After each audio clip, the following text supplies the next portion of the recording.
इस प्रस्तुति का केंद्र दूष्य दुष्टि है, अर्थात वे धातु और मल जिनका स्वास्थ्य अवस्था में शरीर धारण, पोषण और क्रिया समन्वय में योगदान होता है, वही जब दोषों के प्रभाव और स्रोतों दूषण के कारण विकृत हो जाते हैं तो रोगोत्पत्ति की भूमि तैयार करते हैं।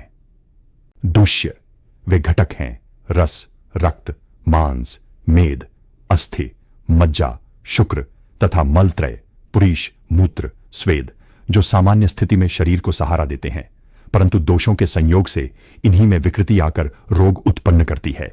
इसलिए निदान का एक महत्वपूर्ण स्तंभ यह है कि आप हर केस शीट में यह चिन्हित करें कि कौन सा दूष्य प्रमुख रूप से विकृत है, वह वृद्ध में है या क्षय में, उसके गुण किन किन दिशाओं में बदले हैं और वह किस स्रोतस में विकार पैदा कर रहा है।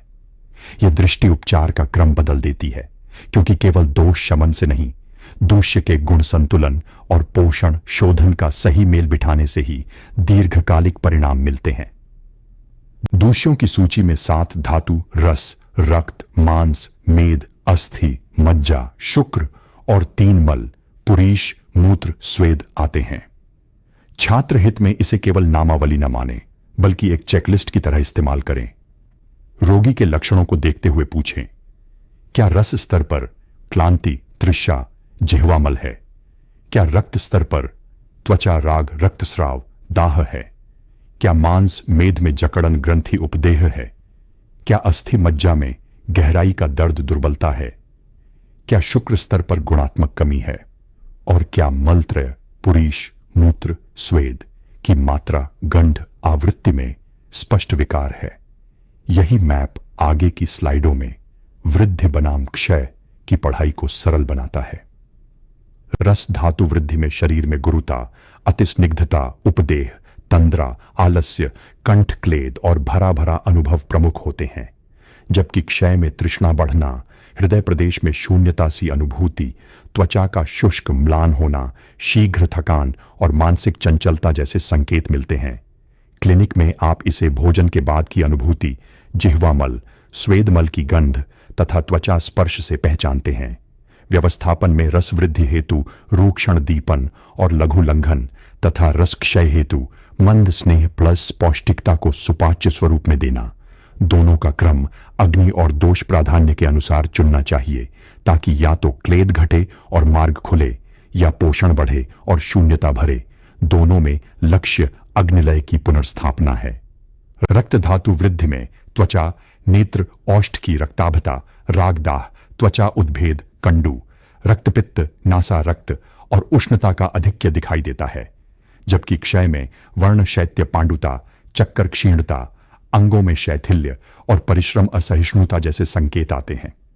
कई मरीजों में अम्ल प्रवृत्ति या खट्टे शीतल आहार की इच्छा, आहार संकेत भी मिलती है, जो पित्त साहचर्य के साथ रक्त विकार का इशारा देती है। प्रबंधन में वृद्धि स्थिति में रक्त प्रसादन, पित्त शमन और शीतल पथ्य, और क्षय स्थिति में मंद दीपन के साथ पौष्टिक ब्रह्मण का विवेक। दोनों अग्निकाल प्रकृति देखकर लगाया जाना चाहिए। मांस धातु वृद्धि में स्फिग, गंड, उदर, स्तन आदि की वृद्धि, अंगों में गुरुत्व और जकड़न, गंडमाला, ग्रंथि, अर्बुद, कीलादि प्रवृत्तियां तथा कभी कभी धमनी शैथिल्य, धामानी साइथिलिया जैसे संकेत मिलते हैं। क्षय में स्नायु मांस का क्षीण होना, अंग मर्द तोद, दुर्बलता, मुख रुचि में कमी और परिश्रम से शीघ्र थकान बढ़ती है। इन दोनों अवस्थाओं में उपचार व्यूह अलग है। वृद्धि में लेखन रूक्षण प्लस दीपन पाचन और नियंत्रित व्यायाम स्वेदन, जबकि क्षय में क्रमिक स्निग्ध ब्रह्मण के साथ सौम्य गतिविधि, ताकि क्लेद या क्षय दोनों में से किसी की भी अतिवृद्धि न हो और कार्य क्षमता टिकाऊ ढंग से सुधरे। मेद धातु वृद्धि में स्थूलता, उपदेह क्लेद, स्वेद अधिक्य, आलस्य तंद्रा और प्रमेह प्रवृत्तियां बढ़ती हैं।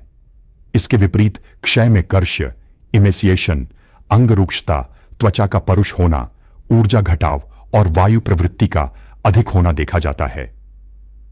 क्लिनिकल नियम सरल है। वृद्धि में लंघन, रूक्षण, दीपन और दिन निद्रा वर्जन, भाग नियमन, पसीना उत्पादक नियमित गतिविधि। क्षय में सुपाच्य स्निग्ध पौष्टिकता को धीरे धीरे बढ़ाना, परंतु ऐसा कि अग्नि पर बोझ न पड़े। मेददुष्टि में अग्नि समर्थन और दिनचर्या संयम औषधि जितने ही आवश्यक हैं। अस्थि धातु वृद्धि में कुछ स्थानों पर अस्थि उत्थान, असामान्य काठिन्य, दंतों की असामान्य प्रवृत्तियां आदि संकेत मिल सकते हैं। जबकि क्षय में दंत, केश, नख की गुणवत्ता का गिरना, नख भंगुरता, शरीर भागों में रूक्षता, शूल काठिन्य, चालन में असहजता और अस्थि प्रदेशों में खालीपन का अनुभव प्रमुख रहता है। व्यवस्थापन में अस्थि क्षय के संदर्भ में घृत आधारित तिक्त मधुर रसायन, तैलाभ्यंग, स्नेह बस्ती, परंतु केवल तब जब आम भार न हो, उपयोगी हैं। और वृद्धि अतिवृद्धि के संदर्भ में रूक्षण सम्यक व्यायाम एवं दोष शमन का संयम आवश्यक है। मज्जा धातु वृद्धि में सर्वांग गौरव, शरीर में भरा भरा भारीपन, नेत्र गौरव, तंद्रा और स्निग्धता प्रधान प्रवृत्तियां उभरती हैं। जबकि क्षय में अस्थि शौशिर्य, होलोनेस, संधिशूल, दाह, सूजन प्रवृत्ति, दुर्बलता, दृष्टि मन पर भार और दीर्घकालीन थकान प्रमुख होती है। यह गहरे ऊतकों का संकेत है, इसलिए उपचार में पहले आम अपचयन, दीपन, स्वेदन से मार्ग खोलना और तत्पश्चात मज्जा पोषक स्निग्ध रसायन को जोड़ना उचित होता है, अन्यथा सीधे ब्रह्मण क्लेद बढ़ा सकता है। शुक्र धातु वृद्धि में शारीरिक मानसिक स्थैर्य, स्निग्धता और तेज में वृद्धि दिख सकती है, पर अति होने पर आलस्य, क्लेद प्रवृत्ति भी बढ़ती है। क्षय में वीर्य दुर्बलता, परिमाण, रंग, गंध की विकृति, शीघ्र क्षीणता, कामेच्छा ह्रास और वंध्यत्व प्रवृत्ति जैसे संकेत सामने आते हैं।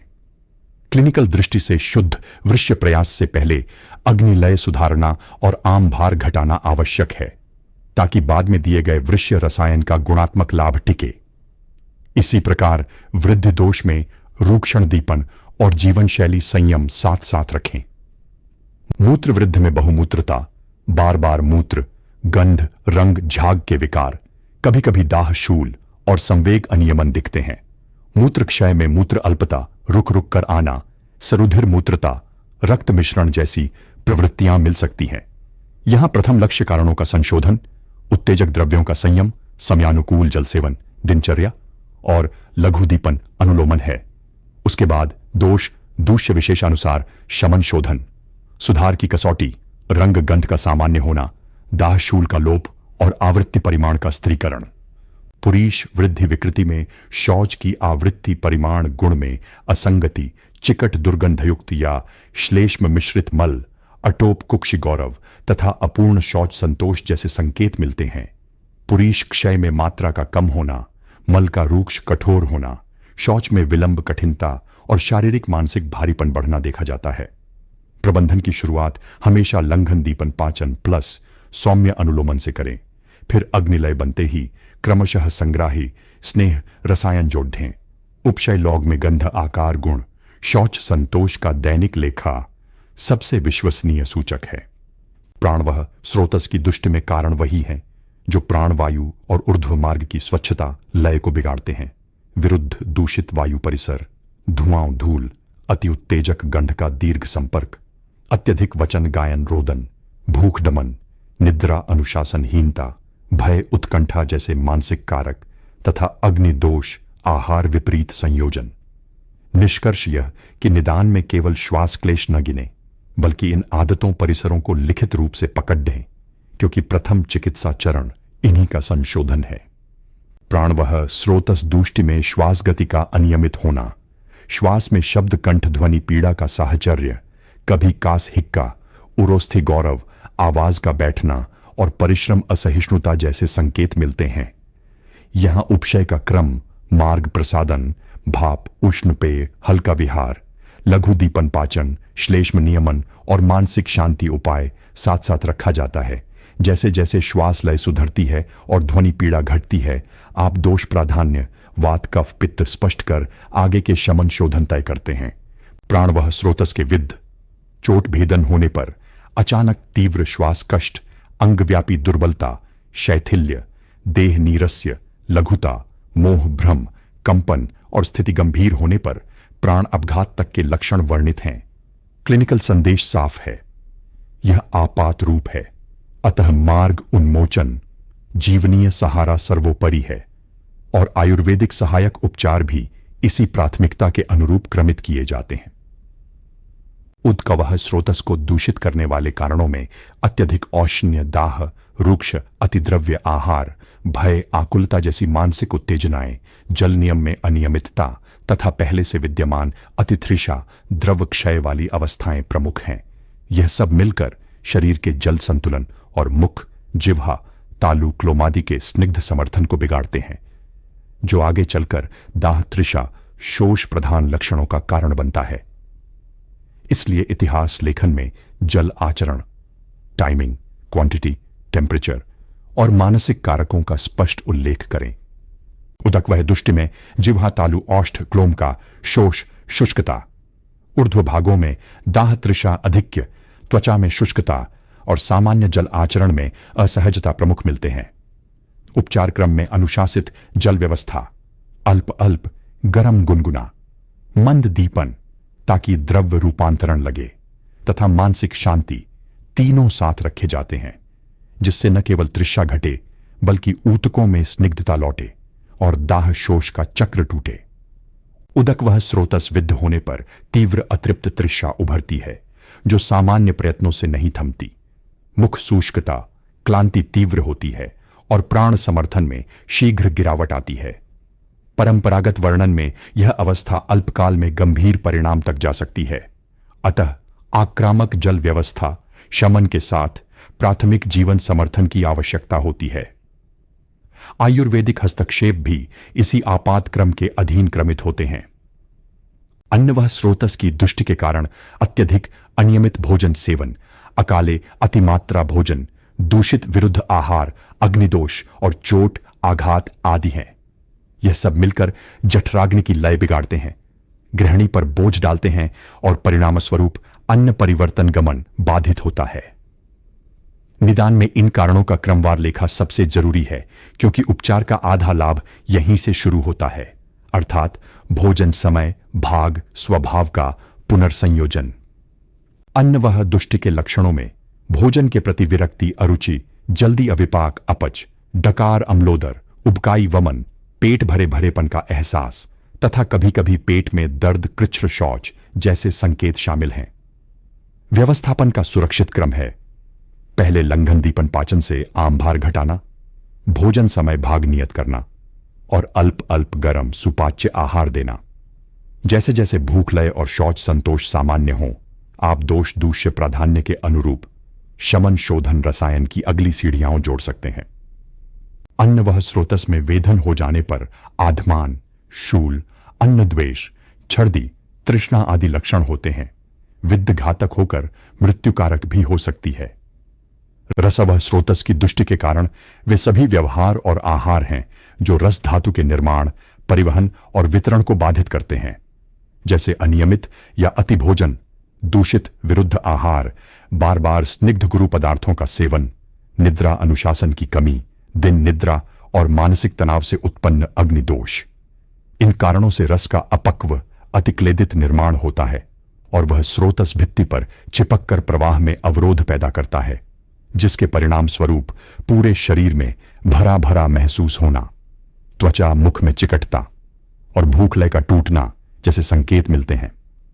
मूल्यांकन में छात्र को इतिहास लेखन में भोजन समय भाग, स्निग्ध सेवन की आवृत्ति तथा दिनचर्या के विचलन को स्पष्ट रूप से दर्ज करना चाहिए, क्योंकि शुरुआती चिकित्सा लंघन दीपन पाचन और रूक्षण स्वेदन उसी के अनुसार क्रमित की जाती है। रसवह दुष्टि का लक्षण विज्ञान सामान्यतः क्लेद अधिक्य और प्रवाह व्यवधान को दर्शाता है, जैसे तंद्रा, आलस्य, त्वचा मुख में चिपचिपाहट, जिह्वा मल का मोटा होना, भूख का अनियमित पड़ना, भोजन के बाद भारीपन और हल्का शिरोगौरव। कुछ रोगियों में हल्की सूजन, प्यास में असामान्यता और नींद की गुणवत्ता में गिरावट भी देखी जा सकती है।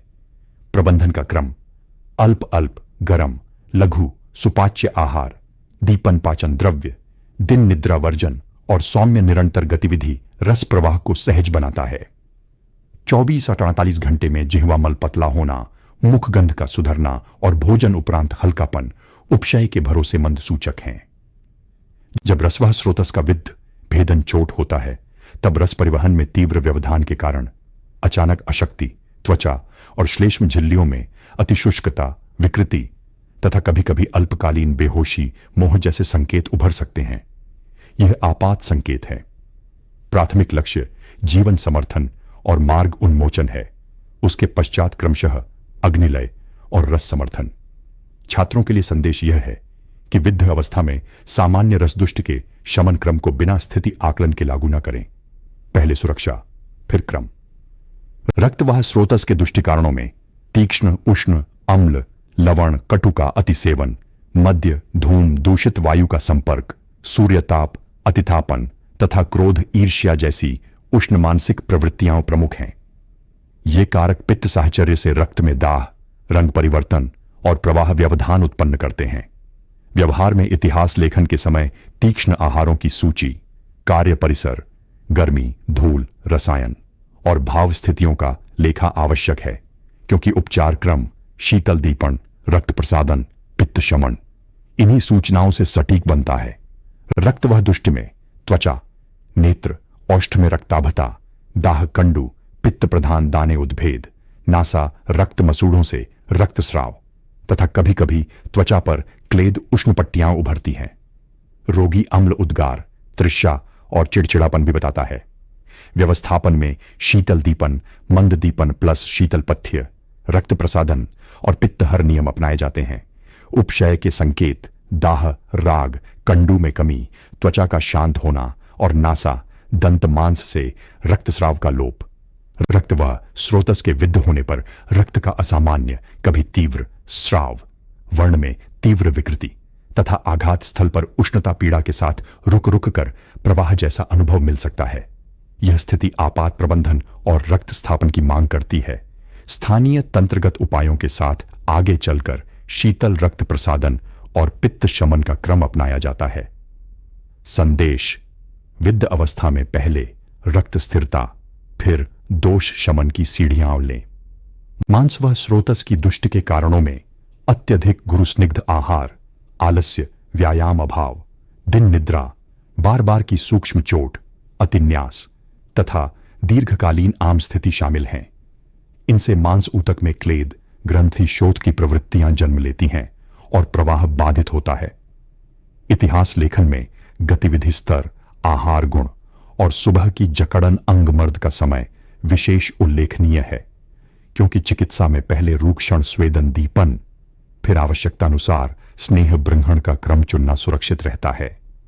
मांसवह दुष्टि का प्राकट्य जकड़न अंग मर्द, स्थानीय शोथ गांठ, स्पर्शे वेदना और गतिविधि उपरांत भारीपन के रूप में होता है।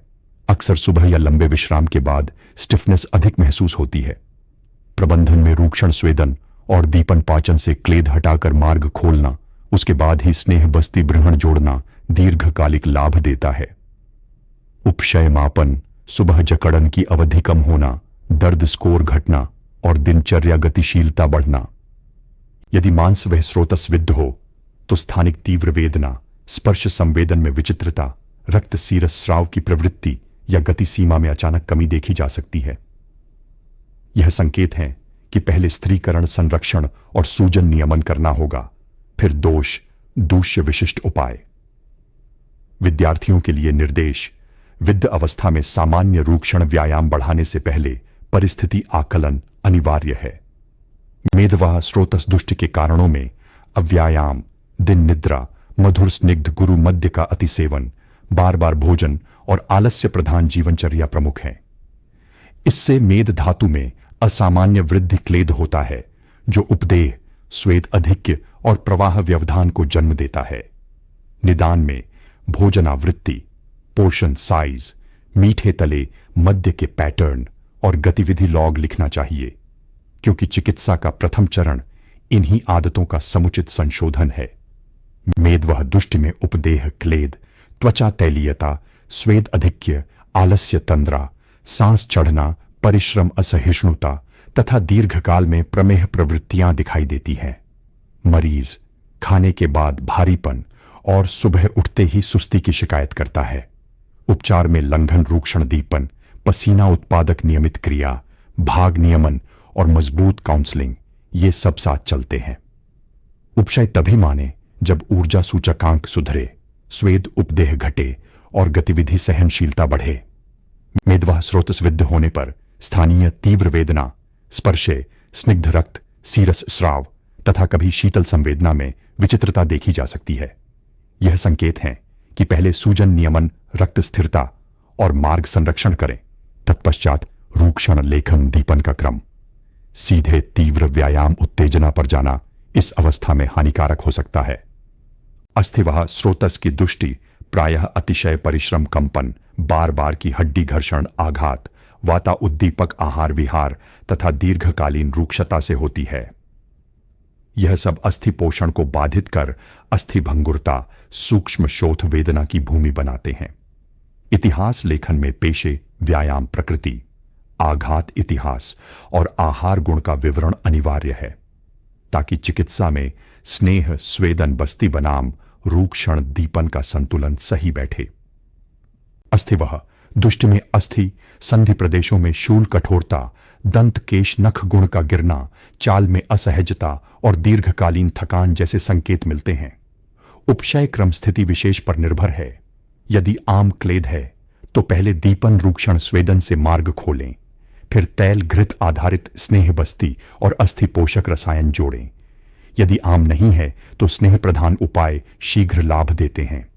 मापन हेतु दर्द स्कोर, सुबह कठोरता और गतिविधि सहनशीलता दर्ज करें। मज्जावह स्रोतस दुष्टि का संबंध अत्यधिक संपीड़न आघात, अभिघातजन्य सूजन, असात्म्य विरुद्ध आहार और दीर्घकालीन तनाव अवसाद से देखा जाता है। ये कारक गहरी ऊतकों में क्लेश पैदा कर स्नायु बंधन, संधि आस्त्र पर भार बढ़ाते हैं। निदान पत्र में गहराई का दर्द, दृश्य थकान और मानसिक बोझ का संयोजन लिखना महत्वपूर्ण है, क्योंकि चिकित्सा में दीपन, स्वेदन के बाद चरणबद्ध स्निग्ध रसायन की आवश्यकता पड़ती है। मज्जावाह दुष्टि में संधियों का भरा भरा दर्द, स्पर्शे पीड़ा, कभी कभी दाह सूजन, नेत्र गौरव, नेत्र सूजन और लंबी दूरी तक फैला थकान उदासी का अनुभव मिलता है।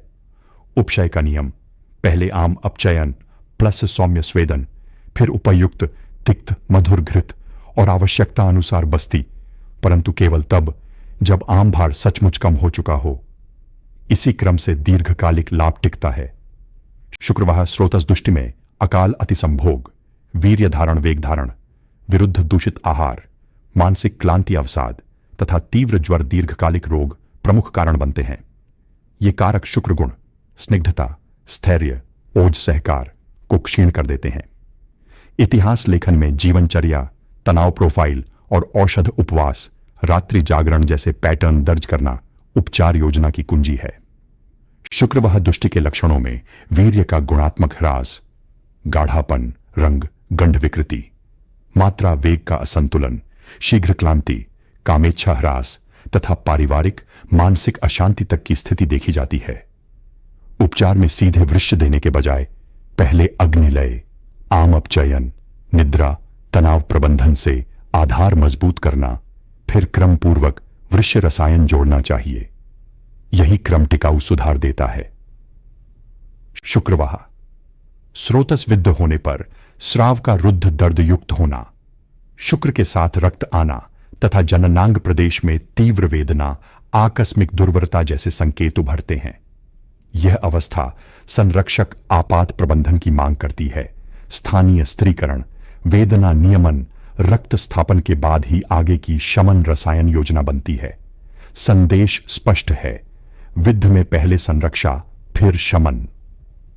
मूत्रवाह स्रोतस के दुष्टि कारण मूलतः वे सभी कारक हैं जो जाठराग्नि, द्रव्य संतुलन और मूत्र मार्ग की स्वाभाविक गतिशीलता को बिगाड़ते हैं, जैसे अतिशय उष्ण तीक्ष्ण लवण अम्ल सेवन, विरुद्ध दूषित आहार, अनियमित जल सेवन, वेग धारण, मूत्र वेग रोकना, दिनचर्या में आलस्य प्रधान जीवन तथा दीर्घकालीन क्षय, आघात स्थितियां जिनमें ऊतक समर्थन घट जाता है। इन कारणों से या तो द्रव निर्माण और परिशोधन में विकृति आती है या स्रोतस मुख में संघरोध बनता है। फलतः कुछ रोगियों में दाह प्रधान लक्षण, कुछ में रुक रुक कर मूत्र आना और कुछ में बार बार अधिक मात्रा में मूत्र, तीनों दशाएं अलग अलग दिख सकती हैं।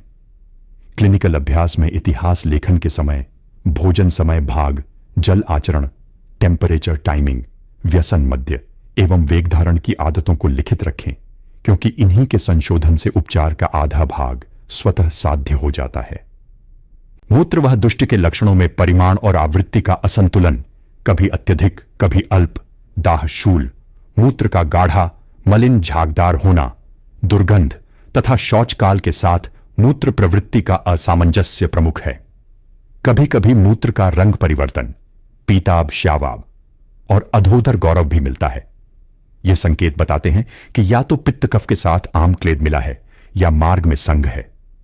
व्यवस्थापन की सुरक्षित सीढ़ी: पहले लंघन दीपन पाचन से आम भार घटाना, जल व्यवस्था अनुशासित करना, अल्प अल्प गुनगुना, न बहुत ठंडा न अत्यधिक उष्ण, तथा दाहक उत्तेजक पदार्थों का संयम, फिर दोष प्राधान्य के अनुसार शमन शोधन को जोड़ना, उपशय की कसौटी, दाहशूल का लोप, रंग गंध का सामान्य होना और आवृत्ति परिमाण का स्त्रीकरण।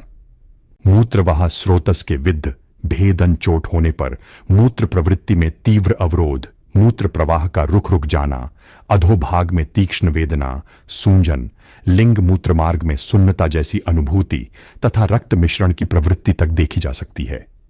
यह आपात संकेत है। प्राथमिकता जीवन समर्थन और मार्ग स्त्रीकरण उन्मोचन की रहती है। आयुर्वेदिक दृष्टि से भी पहले रुधिर स्थापन, पीड़ा नियमन, सूजन नियमन, फिर क्रमशः दोष शमन और स्रोत स्वास्थ्य स्थापन की ओर बढ़ना चाहिए। विद्यार्थियों के लिए सूत्र: विद्य में पहले संरक्षा फिर शमन। पुरीश वह स्रोतस दुष्टि के कारण वे सभी व्यवहार हैं जो अन्न वह ग्रहणी और कोलन गतिविधि की लय तोड़ते हैं। अकाले अतिभोजन, अपक्व दूषित विरुद्ध आहार, अतिशय शीत गुरु पदार्थ, वेग धारण, पुरीश वेग रोकना, अनियमित दिनचर्या, रात्रि जागरण तथा मंदाग्नि क्षय स्थितियां, इनसे या तो आम बनकर श्लेष्म क्लेद बढ़ता है, जिसके कारण अतिसार, मल में चिकटता, दुर्गंध या वायु प्रकोप बढ़कर कब्ज, विबंध, आकस्मिक पेटशूल पैदा करता है। निदान में भोजन समय, भाग नियमन, पानी पीने का ढंग और वेग धारण की आदत का लेखा अनिवार्य है। यही आगे दीपन, पाचन, अनुलोमन, संग्राही के क्रम को दिशा देता है। पुरीश वह दुष्ट में मल का गुण, आकृति, गंध असामान्य हो जाता है। कभी बार बार पानीदार श्लेष्म मिश्रित मल, तो कभी रूक्ष कठोर मल के साथ देर से शौच। प्रायः पेट भरे भरेपन का एहसास, वायु गति में अव्यवस्था, आवाज का गरगल ध्वनि के साथ पेट में मरोड़ तथा अपूर्ण शौच संतोष मिलता है। व्यवस्थापन का सुरक्षित क्रम: लंघन दीपन पाचन से शुरुआत, आवश्यकता अनुसार अनुलोमन, वायु प्रवृत्ति सुचारू, अतिसार प्रवृत्ति में संग्राही और आहार संशोधन, गरम, लघु, सुपाच्य, विरुद्धाहार वर्जन। उपशय तब माने जब गंध आकृति सामान्य हो, शौच संतोष लौटे और पेट का भारीपन घटे। पुरीश वह स्रोतस के विधि स्लाइड शीर्षक में प्रदर्शित वर्तनी होने पर तीव्र उदरशूल, मलमार्ग में अवरोध जैसी अनुभूति, मल में रक्त श्लेष्म का स्पष्ट मिश्रण तथा आंत्रभित्तियों में अंदर घुसने, इंटुसुसेप्शन जैसा संकेत तक दिख सकता है। यह आपात स्थिति है। पहला लक्ष्य मार्ग स्थिरीकरण, रुधिर स्थापन, पीड़ा नियमन, तत्पश्चात दोष शमन, स्रोतस स्वास्थ्य। सामान्य रूक्षण, व्यायाम या तीव्र संग्राहियों की अति यहां हानिकारक हो सकती है, अतः क्रमबद्ध और संरक्षक दृष्टि अनिवार्य है। स्वेद वह स्रोतस दुष्टि के कारणों में अति व्यायाम, अतिताप, धूप, उष्ण परिसर का अत्यधिक संपर्क, शुष्क तीक्ष्ण पदार्थों का अनुशासनहीन सेवन तथा उत्कंठा, क्रोध, शोक, भय जैसे मानसिक कारक शामिल हैं। ये सब मिलकर स्वेद निर्माण, निस्सारण को असंतुलित करते हैं। कहां अत्यधिक पसीना आने लगे, कहां बिल्कुल कम, और त्वचा, रोमकूप, स्वेदमुख में क्लेश उत्पन्न करते हैं। इतिहास लेते समय कार्य परिसर, गर्मी, भाप, खुले वातावरण, जल आचरण और मानसिक तनाव प्रोफाइल दर्ज करें, क्योंकि प्राथमिक चिकित्सा इन्हीं के संशोधन से शुरू होती है। स्वेद वह दुष्टि में पसीने की मात्रा, गंध अनुभूति असामान्य हो जाती है। अत्यधिक अल्प स्वेद, दुर्गंध, त्वचा पर चिपचिपाहट, अतिस्निग्धता, दाह जलन, रोंगटे खड़े होना, हॉरिपिलेशन और कभी कभी त्वचा इरिटेशन, कंडू। व्यवस्थापन में लघु दीपन पाचन, स्वेदन रूक्षण का नियंत्रित प्रयोग, स्वच्छ परिधान, त्वचा हाइजीन तथा उष्ण परिसर तनावकारकों का संयम, ये कदम साथ रखें। उपशय तब माने जब पसीने की मात्रा, गंध, त्वचा अनुभूति सामान्य हो और दाह इरिटेशन घटे।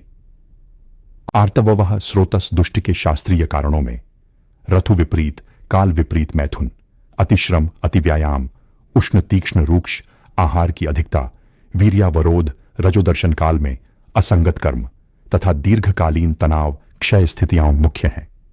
ये कारक गर्भाशय आर्तव धमनियों के सूक्ष्म संतुलन को बिगाड़ते हैं, जिससे प्रवृत्ति का रंग, गुण, परिमाण, कालक्रम विचलित होने लगता है। निदान में मासिक इतिहास, आयु, चक्र, अवधि, मात्रा, दर्द, प्रसव, गर्भ निरोध, संक्रमण का लेखा और मानसिक जीवन शैली पैटर्न अनिवार्य है, क्योंकि उपचार निर्णय इन्हीं संकेतों पर खड़ा होगा। आर्तव दुष्टि में मासिक प्रवृत्ति के रंग, गुण, परिमाण में स्पष्ट विचलन, बहुत पतला, बहता, अत्यधिक या अत्यल्प, अंत्र जूस जैसे पलाश फूल रस, सदृश, भूरे, काले, गुलाबी, पीताभ शेड और स्निग्धता, क्लेद की असामान्यता के साथ उदरशूल, पीठ कटी दर्द, थकान तथा कभी कभी ज्वराभास, दाह कंडू जैसे सहलक्षण मिल सकते हैं। व्यवस्थापन में पहले आम अपचयन प्लस मंददीपन, फिर दोष प्राधान्य अनुसार शमन, पित्तहर, वातहर और चक्र स्वास्थ्य हेतु निद्रालय, तनाव प्रबंधन, पोषक सुपाच्य आहार, ये सब संवेत रूप से चलें। सुधार की कसौटी, रंग गुण का सामान्य होना, दर्द में कमी और चक्र का अनुशासन। वाग्वहिनी स्रोतस दुष्टि में जिह्वा, कटिच्छेद, टंगरूट के समन्वय में बाधा से उच्चारण, चबाने, पीने, बोलने में कठिनाई, जिह्वा स्तंभ, कठोरता, जिह्वा औष्ठ की असामान्य गति और कभी कभी तुतलाहट, अटकल जैसी प्रवृत्तियां उभरती हैं। यह बताती हैं कि वाणी निर्माण का न्यूरोमस्कुलर समन्वय बाधित है। अतः व्यवस्थापन में वात निग्रह, जहां आम न हो वहां स्नेह स्वेदन नस्य, उच्चारण अभ्यास, जिह्वा तल का सौम्य व्यायाम और मानसिक शिथिलता उपाय साथ रखे जाते हैं। उपशय तब माने जब बोलने पीने की क्रिया सहज हो, थकान कम लगे और उच्चारण स्पष्ट हो। शब्दवह स्रोतस दुष्टि का प्रमुख लक्षण बधिर्य, कर्ण श्रवण क्षीणता है। यह अकेले वात प्रकोप से या कफ संयोग के साथ भी प्रकट हो सकता है। रोगी ध्वनियों की तीव्रता, स्वर पहचान में कमी, कान में शुष्कता, गुरगुराहट, कर्णशूल अथवा कर्णभरण का अनुभव कर सकता है। व्यवस्थापन में मार्ग प्रसादन, कर्णपूरेषण, नस्य भाप, वात निग्रह, उचित स्नेह केवल निराम अवस्था में, कफहर, लेखन का विवेकपूर्ण उपयोग तथा ध्वनि आघात, ईयरफोन अतिसेवन से परहेज, ये सब आवश्यक है। उपशय की कसौटी, श्रवण स्वच्छता और कर्णभरण गूंज का कम होना। स्वरवह स्रोतस दुष्टि में स्वर निर्माण की कोमल संरचनाएं, स्वर पर्दे, कंठ उपकरण दोष प्रभाव से प्रभावित होकर कर्कश स्वर, होर्सनेस, स्वर भंग, अस्वरता, एफोनिया टेंडेंसीज, कंठदाह, कंडू और बोलने पर शीघ्र थकान जैसे लक्षण देती हैं। यदि पित्त प्रधान हो तो दाह लाली, कफ प्रधान हो तो क्लेद रुकावट, वात प्रधान हो तो स्वर कंपन अनियतता अधिक दिखेगी। व्यवस्थापन का क्रम उष्ण भाप, कंठ विश्रांति, लघु दीपन, कफहर शीतल दीपन का संतुलन और निराम दशा में ही स्नेह घृत प्रयोग, ताकि स्वर पर्दों पर बोझ न पड़े। सुधार के संकेत, स्वर की स्पष्टता और बोलने योग्य की अवधि बढ़ना।